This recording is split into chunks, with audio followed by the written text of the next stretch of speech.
Hello दोस्तों, स्वागत है आपका हमारे चैनल कानूनी शिक्षा में। आज मैं आप लोगों के लिए बहुत ही महत्वपूर्ण टॉपिक पर बात करने वाला हूं कि भारत के संविधान का विकास कैसे हुआ था। ये वीडियो आप लोगों के लिए सभी परीक्षाओं के लिए महत्वपूर्ण होगी। आपको एक काफ़ी अच्छा नोट्स भी इस वीडियो के साथ साथ मिल जाएगा। तो दोस्तों, हम देखते हैं सबसे पहले कि भारत के संविधान का विकास कैसे हुआ था। तो सबसे पहले हम बात करने जा रहे हैं संविधान के बारे में। तो हमें जान लेना चाहिए कि संविधान की परिभाषा क्या होती है। तो हम देखते हैं कि संविधान होता क्या है। तो संविधान किसी देश का वह वैधानिक दस्तावेज होता है जो उस देश की जनता के विश्वास व उसकी आकांक्षाओं को प्रतिबिंबित यानी कि उसको दर्शाता है। यानी संविधान क्या है? संविधान किसी देश का ऐसा वैधानिक दस्तावेज होता है जो उस देश के जनता के विश्वास और उसकी आकांक्षाओं को दिखाता है यानी कि प्रतिबिंबित करता है। तो सबसे पहले हम ये देखते हैं भारत के संविधान का विकास किस तरह से हुआ था, उसके स्टेज क्या है। तो देखते हैं, सबसे इसको हम दो भागों में बांट सकते हैं। पहला है कि ब्रिटिश ईस्ट इंडिया कंपनी के अंतर्गत भारत के संविधान का विकास किस तरह से हुआ, और दूसरा कि ब्रिटिश क्राउन के अंतर्गत भारत के संविधान का विकास किस तरह से हुआ था।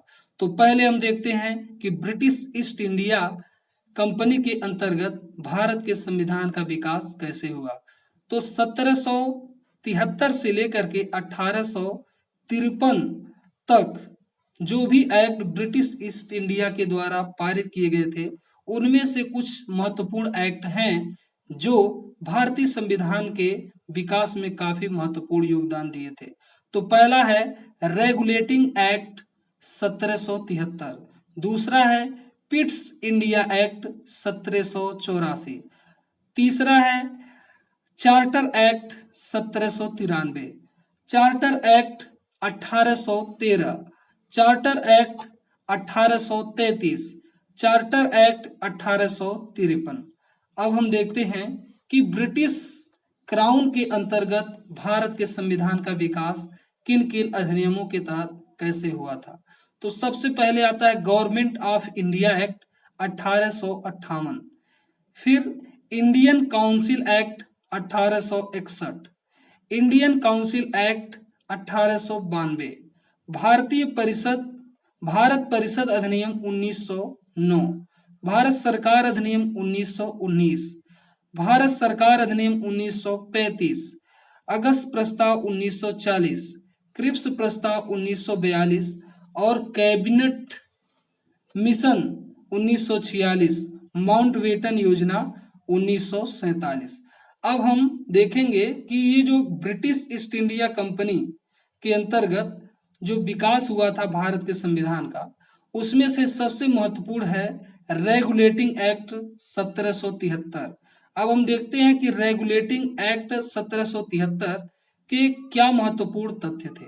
तो पहला है कि जो भारत की गवर्नर जनरल एवं उसकी काउंसिल थी, उसको भारत में कानून बनाने और अध्यादेश जारी करने की शक्ति दी गई। यानी कि रेगुलेटिंग एक्ट 1773 के द्वारा भारत के गवर्नर जनरल को और उसकी जो काउंसिल थी उसको कानून बनाने और अध्यादेश जारी करने की शक्ति दे दी गई।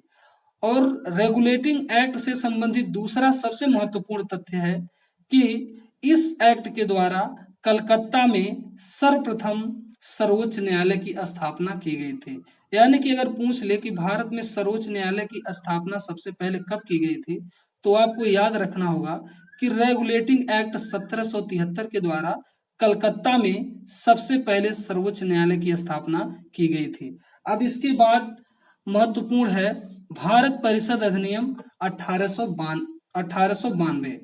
यानी जो भारत परिषद अधिनियम 1892 है, उसके द्वारा भारतीय विधान परिषद को बजट पर बहस करने की शक्ति प्राप्त हो गई। यानी कि इसके पहले भारतीय विधान परिषद को बजट पर बहस करने की कोई शक्ति नहीं थी। यानी कि बजट से संबंधित उसके पास कोई पावर नहीं था। इसके बाद आता है 1883 का इलवर्ट बिल। ये काफी महत्वपूर्ण है और ये सभी बुकों में मिलता भी नहीं है, जो 1883 का इलवर्ट बिल है। और जब ऐसे क्वेश्चन हमारे सामने आ जाते हैं तो हम काफी परेशान हो जाते हैं। तो 1883 का जो इलवर्ट बिल है, इसका उद्देश्य ये था कि जहां तक अदालतों की दांडिक अधिकारिता का संबंध था, भारतीय तथा यूरोपीय लोगों को बराबरी पर रखना होगा। यानी कि पहले ये था कि जो कानून थे, जो अदालतें थी, उनमें भारतीयों और यूरोपियों के साथ काफी भेदभाव होता था। तो इसी भेदभाव को समाप्त करने के लिए 1883 का इलवर्ट बिल लाया गया। अब हम देखते हैं भारत शासन अधिनियम भारत शासन अधिनियम 1919। तो भारत शासन अधिनियम 1919 का काफी महत्व है और लगभग लगभग सभी परीक्षाओं में भारत शासन अधिनियम 1919 या 1935 से संबंधित कोई न कोई क्वेश्चन जरूर आ जाता है। तो हम इसके उद्देश्यों को देखते हैं। इसका पहला उद्देश्य था कि प्रांतों की कार्यकारिणी सरकार में द्वैध शासन की व्यवस्था। ये क्वेश्चन हम अक्सर सुनते हैं कि द्वैध शासन कब लागू किया गया था। तो भारत शासन अधिनियम 1919 जो था, उसी के तहत द्वैध शासन यानी कि दोहरी शासन व्यवस्था लागू की गई थी, जिसे भारत सरकार अधिनियम 1935 के द्वारा रद्द कर दिया गया।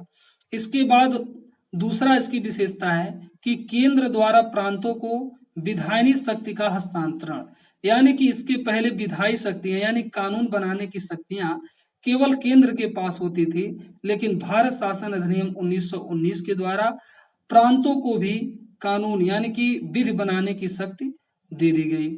और इसके बाद इसका तीसरी प्रमुख विशेषता यह है कि महिलाओं को मताधिकार दिया गया। यानी कि भारत शासन अधिनियम 1919 के द्वारा ही सबसे पहले महिलाओं को वोट देने का अधिकार दिया गया था। और इसका चौथा सबसे महत्वपूर्ण उद्देश्य ये है कि भारत शासन अधिनियम 1919 के द्वारा सांप्रदायिक आधार पर निर्वाचन प्रणाली की व्यवस्था की गई थी। यानी कि सांप्रदायिक आधार पर निर्वाचन प्रणाली यानी कि हिंदू, मुस्लिम, सिख, ईसाई, ये जो अलग अलग धर्म के लोग थे, ये अलग अलग मतदान करते थे। यानी कि इनके मत का वैल्यू या इनका वोट जो है अलग